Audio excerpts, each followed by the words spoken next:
Welcome into Seahawks Today. I am your host, Will Ortner, and we got to fix the mojo. We cannot let one loss turn into two, turn into three. We got to flip it around and get the Seahawks back to getting W's here on the channel and in the NFL. So make sure you go in and you like the video. Smash that thumbs up button to help the Seahawks beat the Jaguars tomorrow. We're going to get into our first YouTube comment here. Legion of Boomer. Something tells me that this guy might be a little bit old. How will the Greg Newsome trade affect this game? Hashtag Seahawks. For those of you who don't know, in the dark of night, now I guess probably wasn't dark of night on the West Coast, but here in Dallas, I was literally getting into bed when the news broke that the Cleveland Browns were trading Greg Newsome, their cornerback, over to the Jacksonville Jaguars for one of their cornerbacks as well. I don't think that this is going to affect the game for the Seahawks. In fact, I actually think it might have a negative effect in the immediacy for the Jacksonville Jaguars.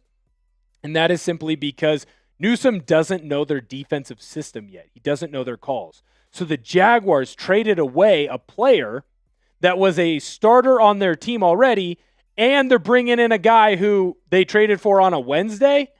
No shot, and I mean no shot, that he's going to be able to come in and play right away. So I actually think you're going to get a backup there at that cornerback position. So I think it might be more helpful for Jackson Smith-Njigba, Cooper Kupp, and the rest of that crew. In fact, I think it'll be most beneficial for Cooper Kupp because he's probably going to get that backup corner. Watch out for Yakima's Finest to have a big one. Xander, what's up, man? He's a real one, Hall of Fame member here on the channel.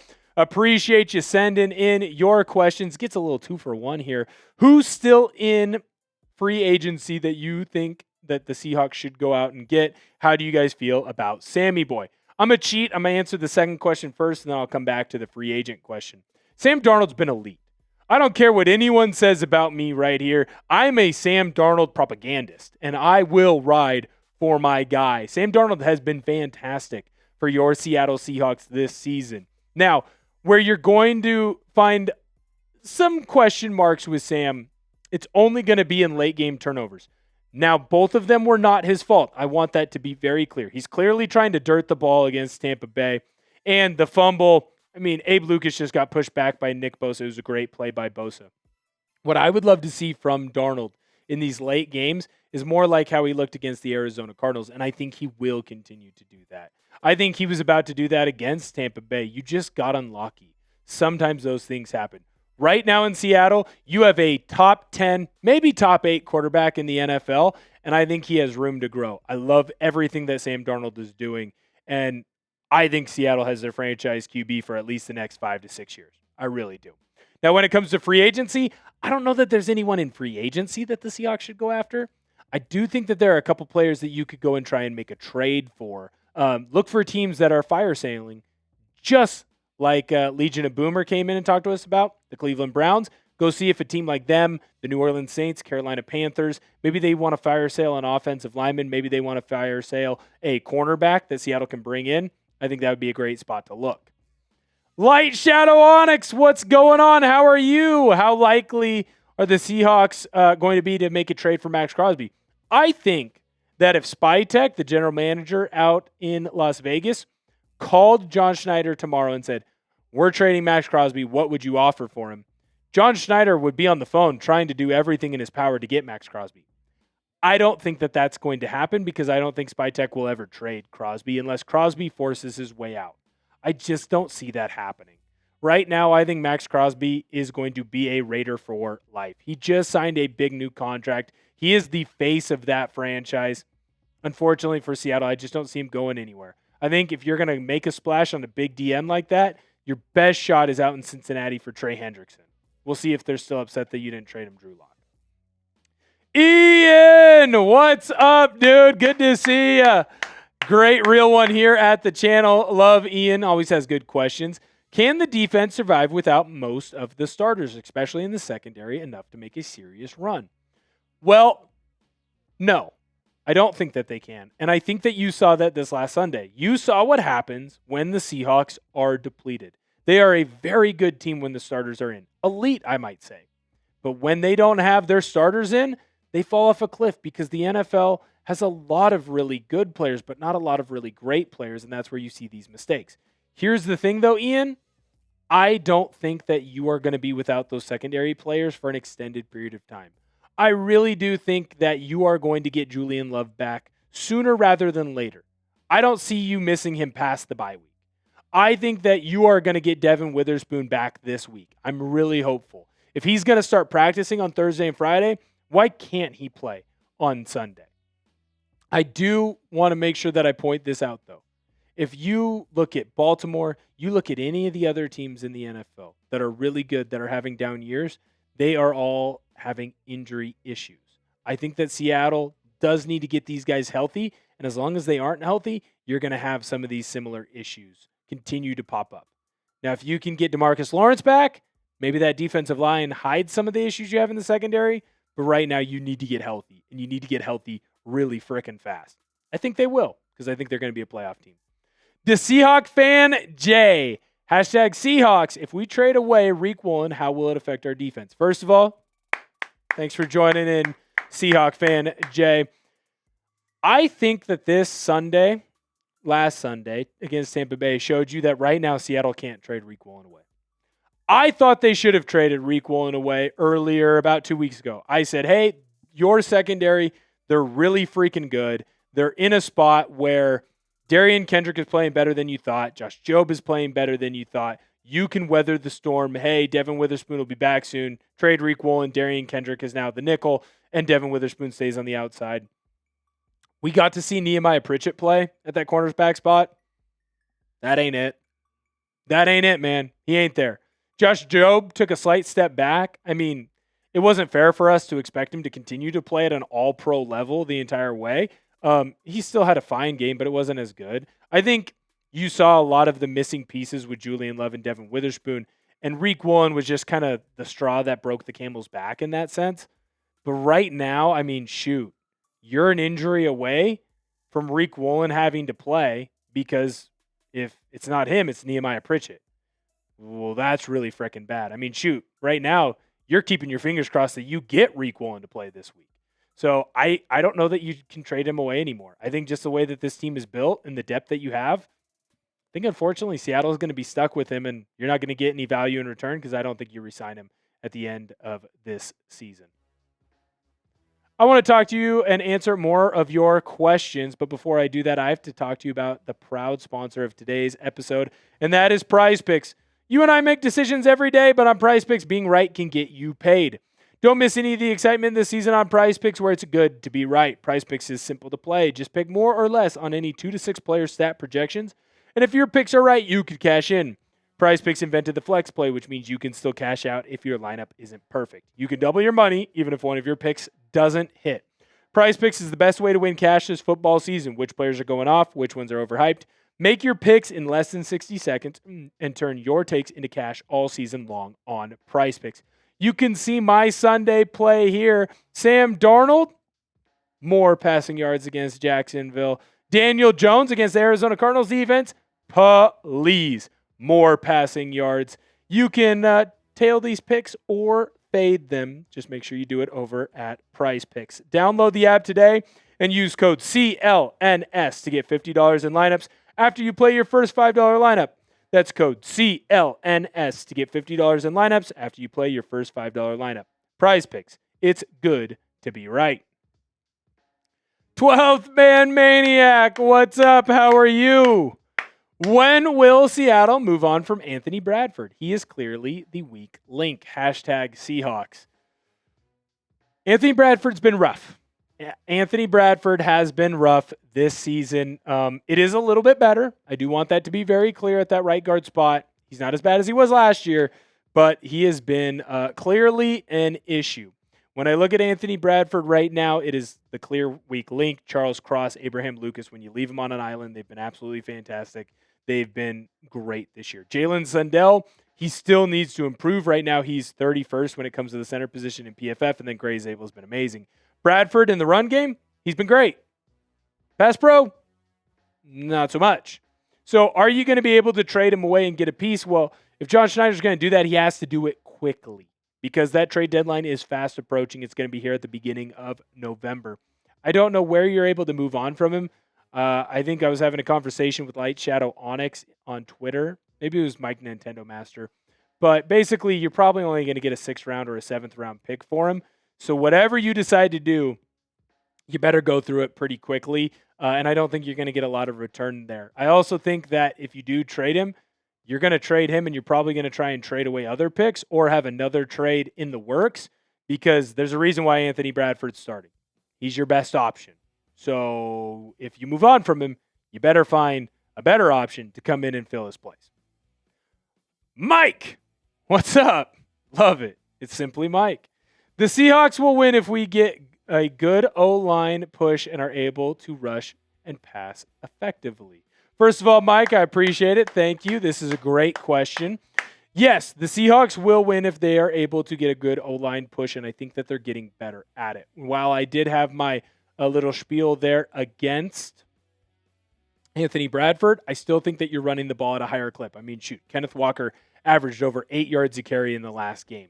You are going to be able to continue to do that, hopefully, against this Jacksonville Jaguars defense. Now, where I think you are going to see an even bigger growth, because it just continues to grow every single week, that's in your passing ability.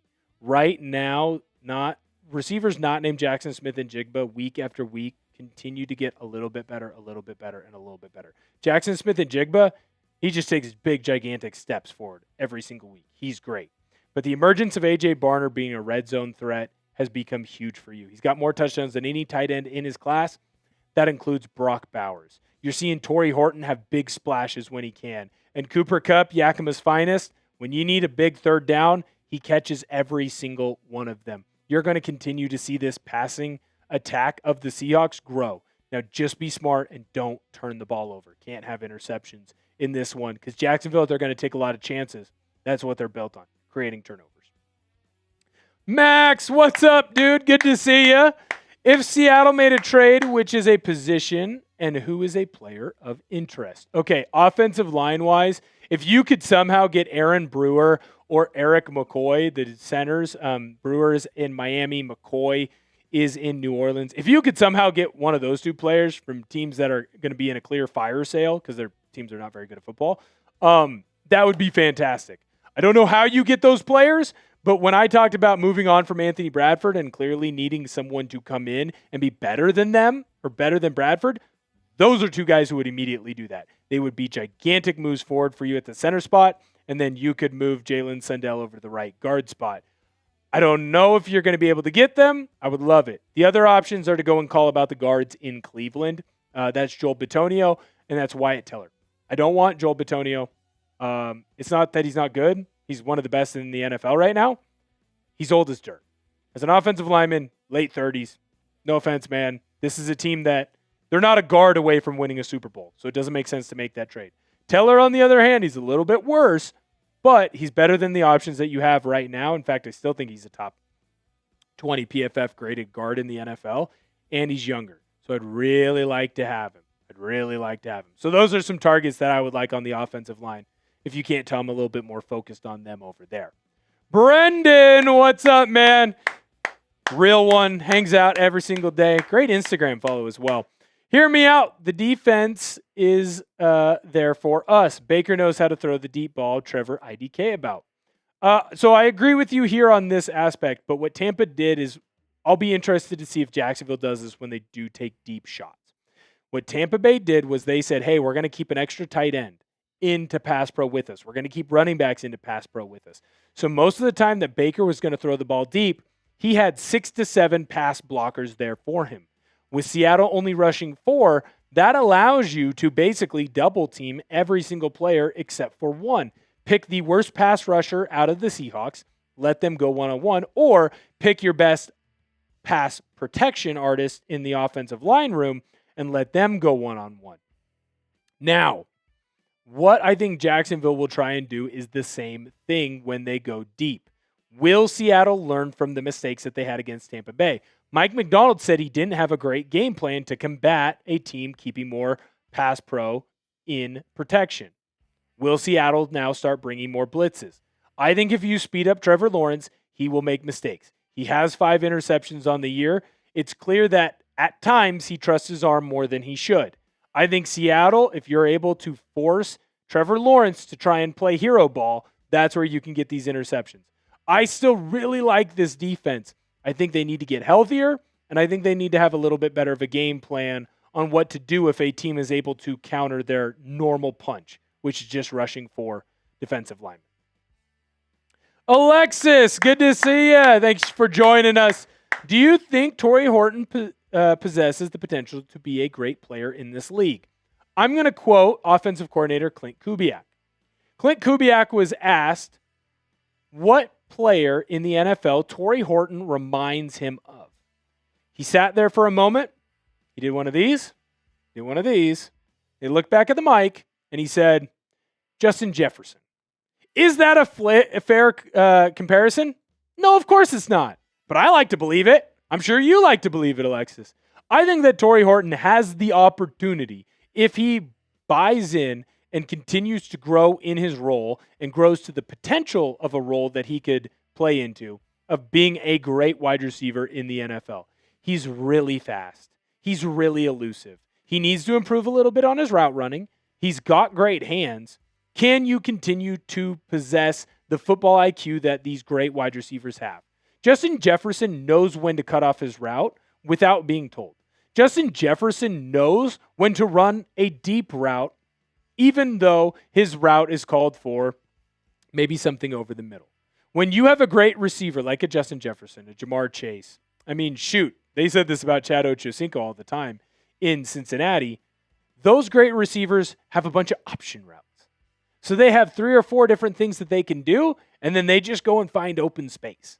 Tory Horton is not there yet. If his route says, hey, man, you're running a 3-yard slant or a 5-yard slant, Tory Horton better run a 5-yard slant. But if he's able to get that football IQ up high and build that chemistry with his QB to the point where his quarterback's going to know what he's doing before he does it, I think you could see him really explode. There is a great tight end in the NFL right now in Kansas City that I don't think he's ran a route that's been called for him in like 7 years. But Travis Kelce and Patrick Mahomes know where the opening is going to be in a defense. And Travis Kelce just finds a way to get there. I'm not saying that that's how everybody should do it. But you can build that chemistry with the QB. If Tory Horton can do that, watch out. Seriously, watch out. He could become a great player. Swifty, what's up, man? Good to see you. How's it going? Ironic, I just talked about Travis Kelce.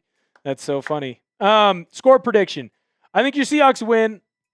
I think I had it at Seahawks 24, Jacksonville 21. I might have had it 24-17. Can't remember entirely. What I'll tell you is this. Seattle's going to need to score the football a couple times. Don't be shocked if the offense kind of has to carry the load again. Defensively, you're beat up. I think you're going to get a couple players back. Doesn't necessarily mean they're going to be at 100%. Doesn't mean you're going to get them back at all.